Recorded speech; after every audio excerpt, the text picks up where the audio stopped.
What, in your view, are they trying to solve when you think about, a community? Or is it more to fill an emotional gap? Is it more to address a real issue?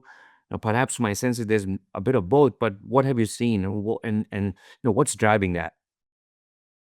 So, this loneliness thing that I just mentioned, I feel like that is really, really pervasive, but I don't know if Gen Z necessarily are going out and saying, okay, we're going to solve loneliness with communities. I don't think that's like um, that's at the forefront of their minds. Mhm. But I think a really good example to think about is Zoran Mamdani's campaign. Have you been following the mayor in New York? Yeah. So he's millennial. He's a new millennial mayor, but he succeeded by really engaging Gen Z voters.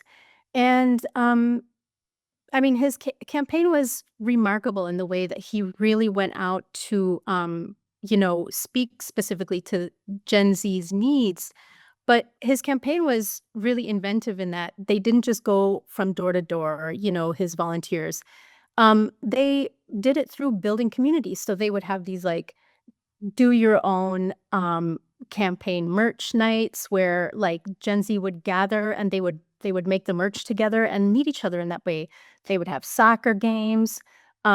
So they weren't just, regular kind of typical campaign events. They were actual community where Gen Z would gather and really made friends and they became less lonely. And ultimately, Mamdani won the election. So I think there's really something to be said there. And it's a really interesting sort of case.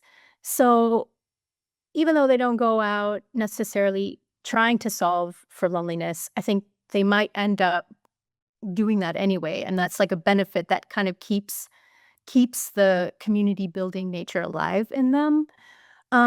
But another thing I would just kind of point to, something that I've noticed through my own work with Gen Z is, and one thing that really, really impresses me about them is that they really tend to think in systems. They really understand how the world runs on these big, complex systems, and somehow, if that's your starting point, it feels like then you also understand that you need collective action, and at the heart of that is community, you know? So, like, when I look at how Gen Z approaches these huge global challenges, everything from polarization and rising authoritarianism to the housing crisis, climate crisis, food systems, you name it, they understand somehow intuitively how these are really systematic problems and so they really think through, I think, in my experience with them, from a systematic way, and then they understand that you need community in order to even begin to approach these massive global problems. Um, so it's maybe both an emotional gap that they're filling, but they're also super pragmatic, when it comes to using community as a tool, if that makes sense.